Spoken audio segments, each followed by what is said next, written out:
Sada Streamway, Yokoso. So, kita akan lanjut lagi ke pembahasan terakhir mengenai Resident Evil Infinite Darkness episode 4. Oke, sebelum kita mulai, trivia dulu sebentar, dimana gue agak lama untuk mengupload episode 4 ini karena memang banyak banget yang mesti diteliti ya dari episode 4 ini, karena episode 4 ini merupakan episode paling krusial sekaligus episode terakhir dari Resident Evil Infinite Darkness, yang dimana YouTuber lain sudah menjelaskannya ya dari beberapa bulan yang lalu, tapi gue baru uploadnya sekarang beserta kesimpulannya nih. Jadi memang agak telat, tapi gue memang agak detail dalam menjelaskan ya. So memang gue membuat penjelasan ini supaya kalian lebih mengerti aja tentang Resident Evil Infinite Darkness ini, karena memang pada bilang series ini jelek tapi menurut gue ini merupakan fondasi yang bagus. Kenapa bisa begitu? Mari kita bahas. Oke, sekarang kita akan flashback dulu sebentar ke Resident Evil Infinite Darkness episode 3, yaitu dari dua sisi aja yang berlanjut impact-nya ke episode 4 ini. Yang pertama dari sisi White House, di mana Presiden Graham, anjay gue baru tahu namanya dong, Presiden Graham aka bapaknya Ashley ini sedang galau, di mana di episode 3 kemarin dia itu dihasut atau semacam ya dipersuasi untuk melakukan pidato, dengan isi pidatonya itu merupakan pemutusan hubungan dengan Cortomile,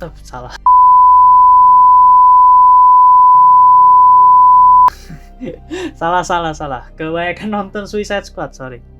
Pemutusan hubungan dengan Penam Stan, karena dibilangnya Penam Stan itu sudah bekerja sama dengan Cina dan memang berkhianat ke Amerika dengan membantai seluruh pasukan Amerika yang datang ya. Jadi memang si Wilson ini nih sebagai Menteri Pertahanan ingin membuat China dan USA ini bertempur kembali, mau menyebabkan perang, sehingga Amerika dipaksa untuk membeli pasokan bioweapon dari perusahaan farmasinya yaitu Tresel ya.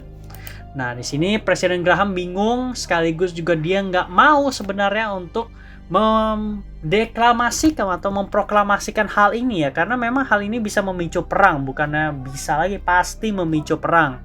Di samping itu juga para kru-kru lainnya, termasuk yang takut zombie ini nih, bocah yang takut zombie ini juga rada takut dalam menghadapi ini, tapi akhirnya dia ditelepon oleh Leon di sini nih. Diam-diam dia ditelepon oleh Leon dan memberitahukan fakta yang sebenarnya mengenai Wilson dan juga seluruh kejadian dari Penam Stan. So, apakah presiden akan percaya? Nah, ini akan menjadi pertanyaan besar di episode ini, atau mungkin plot twist terbesar dari series ini ya, tentang kepresidenan, tentang pemerintahan. Tapi sebelum itu kita flashback lagi ke episode 3, di mana Claire Redfield di akhir episode 3 itu sudah ditangkap oleh pasukannya Wilson ya, karena memang dia sudah mengetahui banyak dan ya dia itu ibaratnya sudah mengganggu proyek pemerintahan, proyek gelap pemerintah, yaitu yang dipimpin oleh Wilson ya. So dia ditangkap untuk ditahan ya, nggak tahu mau diapain tapi yang pasti di sini dia diikat oleh si Wilson dan diceramah-ceramahin tentang Penam Stan, dan diberitahuan sedikit tentang pasar inhibitor ya yang dipakai oleh Jason dan teman-temannya. Tapi sekarang teman-temannya Jason itu sudah bunuh diri karena memang nggak tahan dengan apa yang dilakukan oleh Wilson ini. Jadi mereka bunuh diri ya daripada mereka menjadi zombie kan ya. Itu merupakan tindakan paling benar sih. Sedangkan Jason di sini masih bertahan dan dia satu-satunya yang masih hidup dan masih mengonsumsi inhibitor untuk menahan mutasinya. Tapi di episode ini akhirnya dia menunjukkan dirinya sebagai final villain. So apa yang gue sebut di episode 1 ini nggak salah waktu itu ya, gue sebut kalau nggak salah Jason bakal jadi final villain. Ya ternyata itu nggak salah, gue pikir itu Junsi ya nanti ya, ternyata bakal jadi Jason. Dan benar ya dugaan gue pertama, gue cepet banget goyah gitu loh pas ngeliat Junsi kayak gitu, gue malah mikirnya Junsi padahal nggak, padahal tetap Jason. Sini konsistensinya dari Capcom cukup bagus ya dalam menggarap Resident Evil ya, dimana memang si Junsi ini nggak bakal plot twist amat gitu loh. Junsi ya udah dia wasted karakter aja gitu. Di sini akhirnya Jason menemui si Wilson, tapi Jason akhirnya bersikukuh dengan pendiriannya, dia tidak mau diperbudak lagi oleh Wilson, sehingga dia akhirnya membunuh Wilson ya di sini ya. Dengan dia berubah ke mutasinya dengan tidak mengkonsumsi inhibitor. Nah, di sini keadaan Claire cukup berbahaya, cukup riskan ya. Oke, kita lanjut ke episode 4 ya, di mana Leon dan juga Shenmei berlari di saluran air, mengingatkan kita akan sesuatu. Iya, mengingatkan banget kita akan sesuatu ya. Dia sama siapa waktu itu ya? Kencan di saluran air, Pak, anjing. Nah, di sini Wilson masih ngotot, dia masih mau coba kabur dan membawa inhibitor. Memang ini orang tua brengseknya bukan main lagi. Nah, di sini juga sebenarnya Jason cukup ya gimana, dia merasa gue bunuh nih orang gak guna. Tapi ya mau gimana, gue sebel sama dia. Nah, akhirnya Jason ditemui oleh Shenmei dan juga Leon di sini.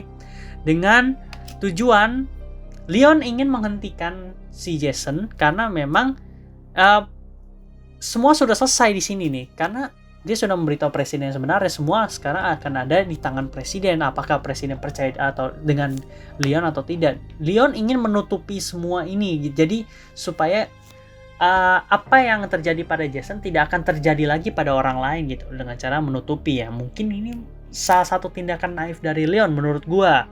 Dan di sini Shenmei setuju dengan Leon yang akhirnya pindah kubu. Dan di sini Jason seperti omongan dia di episode 2 dan episode 3, yaitu tentang teror dan juga ketakutan. Dia ingin menebar teror dan dialah yang akan menjadi wabah dari teror itu.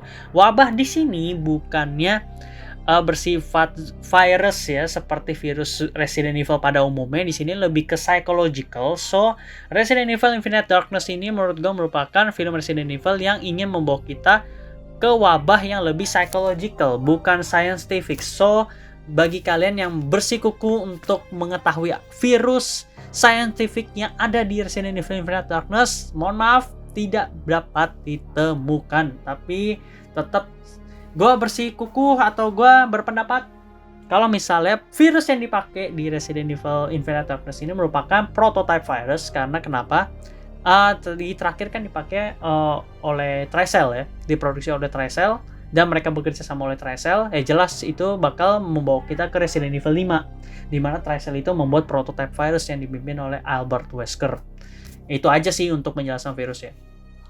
Nah, di sini virus yang memang bakal disebarkan oleh si Jason ini merupakan ketakutan ya, lebih psychological memang dan lebih ambigu ya. Mungkin Papa Killstreak waktu itu juga udah ngomong ya, masa ya gue bilang ketakutan bakal jadi virus yang berbahaya ya, kali kan, karena Resident Evil kan scientific. Ya gue setuju sama Papa Killstreak, tapi ya mau bagaimana lagi, karena di sini seriesnya juga udah tayang ya. Nanti sekalian gue memberikan impresi gue di akhir video ini ya. Ya tapi mau gue yang mana lagi? Udah kejadian, film virusnya udah ada, virusnya udah ketahuan, memang nggak dikasih tahu, tapi kita bisa berspekulasi aja itu prototype virus karena kejadian ini kan sebelum Resident Evil 5, setelah Resident Evil 4. So, ya apalagi gitu virusnya, multivirus nggak cocok, mau itu nggak cocok. Tapi kan kita dikasih hint nih, ada Tricell Incorporated symbol kan di akhir film. Nah di sini sayang sekali pada saat Jason ingin kabur, Shenmei dan Leon masih bersikukuh. Jason udah padahal nggak mau ngelawan loh, dia nggak mau ngelawan mereka berdua, ibaratnya mereka bukan musuh. Tapi si ini berdua masih naif somehow gara-gara Leon. Nah akhirnya ya udah sempat mau gelut, tapi ya karena perbedaan power level yang cukup jauh, Shenmei mati dengan konyolnya, yaitu palanya dipatahkan ya. Ini kematian paling konyol sih untuk karakter yang secantik dan juga sepenting Shenmei. Bisa dibilang dia penting loh karakternya, tapi sayang banget dia habisin di sini. Mungkin karena nggak ada kelanjutan di Resident Evil selanjutnya ya. So daripada Capcom membuat hal-hal seperti Carlos dan juga yang di Resident Evil 0 siapa tuh namanya Billy dan Carlos itu nasibnya belum ketahuan karena belum mati ya. Dan itu dipertanyakan terus karena saking banyaknya karakter Resident Evil. So mereka membuat Shenmei mati aja. Karena apa? Takutnya nabrak sama Ida Wong. Dan juga nggak ada film kelanjutan atau game yang menjelaskan tentang dia. Karena Capcom nggak tertarik untuk membuat development untuk karakter Shenmei ini. Ya udah akhirnya dibalikin lah, Leon bakal bekerja sama Claire. So gitu aja untuk penjelasan tentang kematian Shenmei ya. Jadi nggak usah nanya lagi ini Shenmei kenapa harus mati, bla bla. Ya itu tadi gue udah jelasin tuh, simple parah sebenarnya, itu masalah internal studio. Kalau masalah dari filmnya sendiri yang nggak pas aja sih, momennya nggak cocok aja, dimana Shenmei karakter penting tapi malah dimatiinnya dengan cara begitu, kayak wasted potential banget nih, kayak Udah force naik gua ngomongnya. Wasted potential. Nah di sini Leon masih naif ya, masih mau ngelawan Jason. Di mana Jason ingin keluar sekarang karena kan Presiden Amerika Graham lagi memproklamasikan tentang pidatonya, yaitu tentang Penhamstan dan juga pemutusan hubungan ya, berdasarkan pidato itu yang kertas itu secara terpaksa. Ingat, Presiden Graham ini terpaksa mengikuti isi pidato tersebut ya, bukan dia yang mau, karena memang dia pun berat sebenarnya untuk mengatakan itu. Di sini Leon berusaha untuk menghentikan Jason supaya apa? Supaya tidak ada yang namanya teror lagi, Pak. Supaya tidak ada ketakutan dalam masyarakat lagi. Karena di sini nih lagi panas-panas ya kan. Penhamstan lagi panas, Amerika panas, bahkan Cina mungkin panas karena kan dia dituduh statusnya ini Cina ini. Nah, akhirnya Leon berusaha untuk menghentikan Jason dengan cara apapun. Di samping itu, Presiden Graham juga ya gimana ya? Agak ragu, tapi ya terpaksa tuh. Tapi ya udah, akhirnya dengan hati yang sangat berat dia maju ke podium si Graham ini. Tapi untungnya si yang orang yang takut zombie ini tidak takut nih kali ini untuk berbicara kepada presiden. Walaupun kesempatan untuk dipercaya hanya 40%. Nah, dia akhirnya ngomong kalau misalnya Cina itu bukan dalang dari peretasan virus, serangan virus, dan juga penyerangan di White House. Semua itu adalah ulah Wilson, dan juga Wilson lah yang ingin mengadu domba USA dan Cina untuk menciptakan perang. Ya walaupun singkat banget di sini dia ngomongnya ya. Nah, di presiden itu cuma nanya, "Lu dapat informasi ini dari siapa?" Nah, kata si orang yang takut zombie, gue lupa namanya, dia bilang, "Dari Leon, sir." Tuh presiden like, oke. Gue jadi bingung. Serius, gue ngeliat muka presidennya di sini kocak loh. Gue mesti apa ya? Ini Leon yang ngomong loh. Leon nyelamatin anak gue loh. Gue percaya Leon deh. Like, ya oke. Ini keputusan yang benar ya untuk satu series ya. Keputusan yang benar karena setidaknya Cina dan USA kan jadi nggak perang nih. Tapi kan like, lu dapat informasi dari siapa? Leon. Kalau Leonnya bohong gimana? Tapi ya udah, akhirnya di sini kita lanjut dulu ya. Akhirnya di sini presidennya lanjut, si Graham lanjut, malah bilangnya kalau misalnya dia malah memotivasi orang-orang yang di podium situ kalau misalnya mereka akan menciptakan masa depan untuk anak-anak di Penhamstan, menciptakan kedamaian dan kesejahteraan bagi mereka. Nah, sedangkan itu si Jason masih bersikukuh untuk menebarkan teror. Kalau misalkan Jason berhasil, maka pidato presiden bisa menjadi omong kosong belaka karena buktinya sudah ada pada si Jason ini. Dia merupakan bukti kotornya pemerintah USA. Ibaratnya seperti itu ya. Singkat cerita, Leon dan Claire somehow bisa cabut ya dan kerjasama, dan juga Leon masih ngejar Jason, menghentikan Jason dengan segala cara. Gue pusing lihat Leon di sini, benar-benar like, aduh, ini bukan tindakan yang benar ya. Tapi karena the power of the karakter utama, jadi juga nggak apa tuh, the power of the karakter utama, jadi dia nggak bakal mati, simpelnya, singkatnya gitu aja. Dia nggak bakal mati, cuman dicekek doang tapi nggak dipatahin lehernya. Gue nggak tahu kenapa, karena mungkin Jason juga ingin melihat Leon atau mungkin ingin menyebarkan itu ke Leon. Nanti ada di akhir sih, di setelah si Jason mati ya. Ya udah, singkat cerita, tangannya Jason mati ya. Di sini nih like scene-nya bertele-tele sih. Gue juga ceritainnya rada males ya.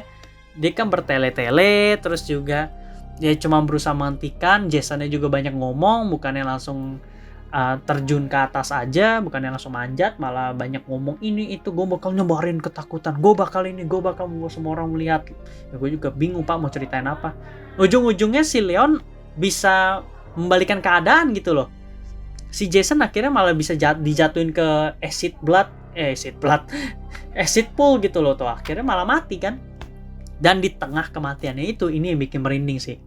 Di tengah kematiannya itu, ternyata si Jason ini, walaupun dia gagal menuju ke atas, tapi dia telah berhasil. Berhasil apa? Dia telah berhasil membuat Leon melihat semua teror itu. Jadi dia ingin membuat Leon itu sebagai saksi atas semua ketakutan ini, kotornya pemerintah ini, dan juga bentuk terbentuk dia setelah dimanipulasi oleh pemerintah. Dan sekarang Leon lah yang akan menyebarkan semua ketakutan ini. Virus yang paling berbahaya dalam sejarah Resident Evil yaitu ketakutan. Dan tidak lama lagi semua orang akan tahu betapa kotornya pemerintah Amerika dan juga betapa kotornya para ilmuwan ini dalam merencanakan semua ini. Dan apa yang dikatakan Jason ini merupakan fondasi kuat atas terjadinya Resident Evil 5 dan Resident Evil 6. Karena apa? Kita bisa lihat buktinya di Resident Evil 5 dan juga Resident Evil 6, semua chaos di beberapa kota besar yang ada di negara di seluruh dunia. Belum kiamat, cuma kacau doang. Nah, disitulah yang membantu untuk menyebarkan itu adalah Leon itu sendiri. So, kesimpulannya memang Leon lah yang akhirnya menjadi media untuk menyebarkan virus paling berbahaya itu ketakutan. Dan akhirnya semua orang tahu. Dengan menutupi hal ini, Tricell dan juga Umbrella, terutama Neo Umbrella dan The Connections bisa menyebarkan virus scientific dan menebarkan teror dan juga virus psychological yang kuat kepada masyarakat seluruh dunia. Dan itu kita bisa melihatnya yang tadi gue bilang Resident Evil 6 dan juga Resident Evil 7. Itu aja sih untuk episode 4 ini. Kesimpulannya memang Leon ini bakal menjadi media ya. Kita bisa melihat di akhir ending pun kalau misalkan Leon mengasih disk atau drive itu ke Claire, maka masalah ini akan selesai. Tricell akan diburu, Neo Umbrella akan diburu, dan The Connections mungkin masih bisa bersembunyi. Tetapi keputusan Leon lah yang akhirnya membuat semua hal yang ada di Resident Evil 5, Resident Evil 6, dan Resident Evil 7 ini terjadi. Dan koreksi untuk Wilson, dia tidak mati, tetapi dia dibuat terinfeksi oleh virusnya sendiri. Dan akhirnya dia dipaksa untuk mengonsumsi inhibitornya sendiri. Di ending scene ketahuan ya kalau misalnya dia lagi menginjeksikan inhibitornya. Oke. So, gua rangkum sedikit lagi biar nggak bingung, karena gue sendiri bingung. Jadi kalau kalian nanya apa virus scientific yang ada di Resident Evil Infinite Darkness, itu tidak ada, tapi spekulasi dari Stardust Stream sendiri itu merupakan prototype virus. Karena kenapa? Semua kejadian ini direncanakan oleh Wilson, dan Wilson bekerja di perusahaan farmasi yang bernama Tricell Incorporated. Tricell Incorporated itu ada di Resident Evil 5, dan Tricell lah yang akan membuat prototype virus yang nanti digunakan oleh Albert Wesker dengan campuran seluruh virus yang ada di Resident Evil, mulai dari T, G, E, Beast, campuran lain, bahkan parasit Las Plagas, dan juga nanti yang ada itu ya virus prototype itu sendiri untuk membuat Ouroboros virus ya, kita udah tahu di Resident Evil 5. Dan fondasi kuat untuk membuat Resident Evil 5, 6, 7 terjadi itu merupakan Jason yang sudah menebarkan ketakutan kepada Leon. Nah, ketakutan ini akhirnya menjadi virus paling berbahaya yang ada dalam sejarah Resident Evil. Karena kenapa? Keputusan Leon lah yang akhirnya membuat virus ini menyebar. Kenapa gue bisa bilang begitu? Simpelnya seperti ini. Jason mengatakan kalau misalnya Leon adalah saksi dari semua kegilaan ini, semua ketakutan ini, dan kau akan membantu untuk menyebarkannya. Dengan cara apa? Kalau misalkan Leon berani untuk membuka semua ini, maka teror itu akan berhenti. So ini like kebalikannya, upside down banget. Kalau misalnya Leon tetap menutupi kayak gini nih, dia menutupi dari Claire, dia menutupi drive buat dia sendiri, bahkan dia menutupi dari presiden, hanya mengatakan ya segelintir hal doang. Ya kayak gini jadinya semua perusahaan farmasi yang di belakang-belakang itu tuh bisa bekerja dengan bebas, dan akhirnya bisa membuat virus scientific baru, dan akhirnya menginjeksinya atau membuat percobaan kepada masyarakat, dan akhirnya membuat virus psychological dalam skala besar, yaitu skala dunia. Dan itu kita harus dilihat dari Resident Evil 6. Nah, kalau misalkan Leon gak diam-diam tapi dia malah membuka suara mungkin ke Claire atau mungkin ke presiden, nah nanti kan akan ada tindakan pencegahan.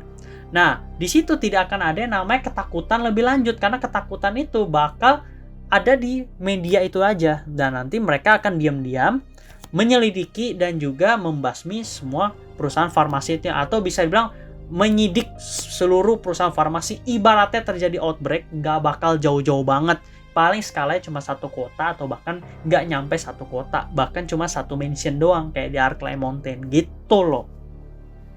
Jadi ini like upside down ya, semakin lu diem bahkan virus itu bakal semakin menyebar. Tapi kalau misalnya lu buka suara, lu berani untuk mengungkapkan atau lu berani untuk mengatakan ke orang-orang atau ke media, maka virus itu bakal hilang karena lu berani gitu loh, nggak ketakutan. Kalau lu takut, diem, ya kayak gini jadinya. Nah, Resident Evil Infinite Darkness ini merupakan fondasi yang kuat atau bisa dibilang wajib kalian tonton sebelum mainkan Resident Evil 5. Sayangnya rilisnya telat 2021.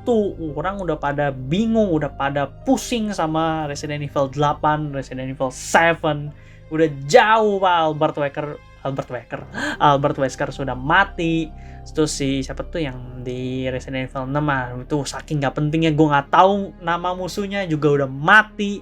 Tapi baru rilis. Tapi bagi kita para pencinta cerita, para pencinta film atau para pencinta game, contohnya kayak ya Resident Evil lore atau mungkin ya para spekulator luar negeri itu juga sebenarnya menyukai si series ini. Tapi sayangnya memang itu rilisnya telat dan dia mengambil genrenya itu nggak scientific banget gitu, lebih ke psychological. So mungkin ada beberapa orang yang nggak suka karena udah melekatnya tuh Resident Evil masih scientific, virus. Kalau nggak ada virus, bukan Resident Evil. Nggak ada zombie, bukan Resident Evil. Terus apalagi? Nggak ada tembak-tembakan, bukan Resident Evil. Anjing lah.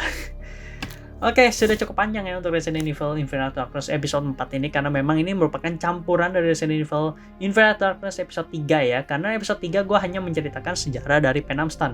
Kenapa seperti itu? Karena biar lebih jelas aja, jadi kalian episode 3 bisa fokus ke sejarah dulu, flashback jauh dari Resident Evil Infinite Darkness episode 2, kalian bisa langsung ke Resident Evil Infinite Darkness episode 4. Kalau misalnya episode 3 kalian udah nonton duluan gitu loh.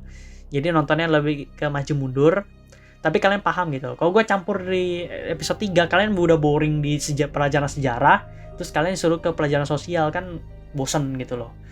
Kalau gini kan lebih jelas ya, kita bakal fokus ke sosial dan juga ke scientificnya di penjelasan ini ya, Resident Evil Infinite Darkness episode 4. So segitu aja untuk Resident Evil Infinite Darkness episode 4, akhirnya kelar juga. Astaga, setelah sekian lama gue riset akhirnya baru ketemu, dan ya walaupun sepele ya, virusnya cuman ketakutan yang akhirnya menjadi teror karena kalau ada media yang bakal menyebarkannya. Tapi ini merupakan fondasi yang kuat sih sebenarnya. Bagus ya series ini. Nah, untuk kendala presiden yang tadi gue bahas, gimana ya? Keputusannya cepat tapi tepat, tapi persentasenya cukup rendah, itu aja sih. Kalau misalnya dia bisa lebih prepare atau mungkin informasi lebih akurat, kita mungkin bisa menerima logiknya. Tapi kalau kayak gini, malah logiknya lebih gimana ya? Lebih logical thinkingnya lebih sedikit gitu loh. Kita lebih kayak ya udah faith. We believe in faith, udah gitu aja gitu loh. Kalau misalnya Leon bohong mau gimana, itu kan ibaratkan seperti itu. Tapi kan kalau di sini kan ya memang ini kan supaya nggak berat-berat banget, ya udah dibuatlah plot twist seperti itu dengan dibisikin seperti itu aja. Si Presiden Graham sudah percaya dan untungnya benar, dan Leon berhasil nutupin. Itu aja sih. Ada, ya memang series ini nih sebenarnya nggak diperuntukkan untuk yang berat-berat banget ya. Cuman di awal kita dibawa untuk lebih ke prepare. Oh, lu mesti mikir nih. Tapi di ending kita malah diberikan hal yang lebih ringan gitu loh. Ya cukup disayangkan, tapi nggak masalah lah untuk sekelas series atau bisa dibilang mini series ya. Cuman 4 episode soalnya Pak. Ya boleh lah, bisa diterima lah ya. Untuk tontonan kalian yang bagi yang mau nonton Resident Evil ya recommended ya, karena memang bagus special effect-nya dan juga karakternya kartunis tapi real, kelihatan real gitu, jadi nggak bener-bener jelek banget gitu loh.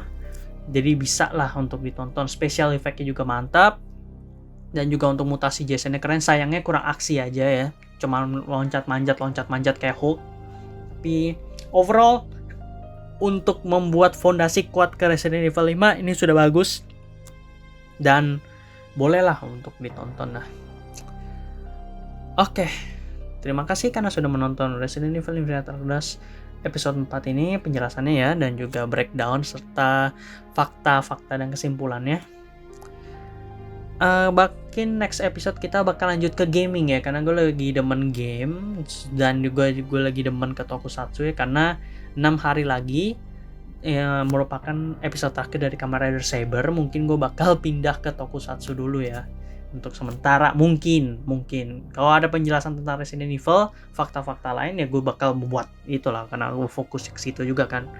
Dan untuk gaming ya mungkin gue bakal fokus ke game yang namanya Growtopia dan juga Mobile Legends, karena memang gue sudah 100 subscriber ya. Jadi kalian boleh komen di kolom komentar ya, komen aja, karena gue bakal ngambilnya dari 4 episode ini. Gue tease dulu, nanti ada video terpisahnya, tapi tetap gue bakal ambilnya dari 4 video, yaitu Resident Evil Infinite Darkness episode 1 sampai episode 4 komennya ya, untuk komentarnya ya. Dan juga dari nanti video tentang giveaway itu. So, bagi kalian yang udah komen di Resident Evil Infinite Darkness episode 1 ya nggak masalah. Jadi kalian masih bisa ada chance menang itu loh. Ingat 4 video Resident Evil Infinite Darkness episode 1 sampai episode 4 penjelasannya di video gua, plus nanti video tentang giveaway. Kira-kira 3-5 menit lah gue jelasin gitu doang. Nah, thank you juga bagi kalian yang sudah subscribe dan juga sudah like video gue, dan mungkin sudah nonton juga dan mungkin share ya. Karena memang tanpa kalian ya gue apa tuh, cuma udah bisa sampai 100 ya gue udah seneng banget kan, ibaratnya gue sampai girang loncat-loncat loh, sampai dapat email kan, wih udah 100 subscriber gara-gara kalian yang mantap semua nih penonton setia gue tahu kalian semua yang mana kok, santuy kan, gue balasin komentar kalian semua ya gak semua gue balas loh, kecuali yang thank you doang karena udah nutup komen kan itu. Oke, dan juga satu lagi tentang giveaway ya. Tentang giveaway, kalian kalau nggak main ya pasti bisa menang kok, santai. Dengan media yang lain kan sudah banyak yang aplikasi kayak Gojek, Dana, OVO, Shopee, itu udah banyak banget. So nggak perlu khawatir lah untuk kalian yang tidak memainkan game. Tapi untuk sekarang gue bakal ya enjoy myself lah, karena gue juga rada sibuk di game. Lagi fokus karena untuk keperluan giveaway juga kan. Oke deh, segitu aja ya, dan juga mudah-mudahan kalian masih enjoy dengan video gue ya. So, tinggalkan like kalau misalnya kalian suka. Kalau misalnya kalian kurang suka, silahkan dislike. Dan juga tinggalkan komentar ya tentang video ini, atau mungkin tentang video penjelasan tentang Resident Evil Infinite Darkness. Kalau misalnya ada yang kurang, atau mungkin ya ada yang mau berspekulasi lagi, atau ada yang mau diskusi, silahkan. Kalau komentarnya bagus, gue akan masukkan ke video. Dan juga masuk ke fakta-fakta atau mungkin tentang spekulasi tentang Resident Evil Infinite Darkness ya. Thank you so much for watching, and see you guys in the next episode. Kenapa gue bilang the next episode? The next video. Bye bye guys.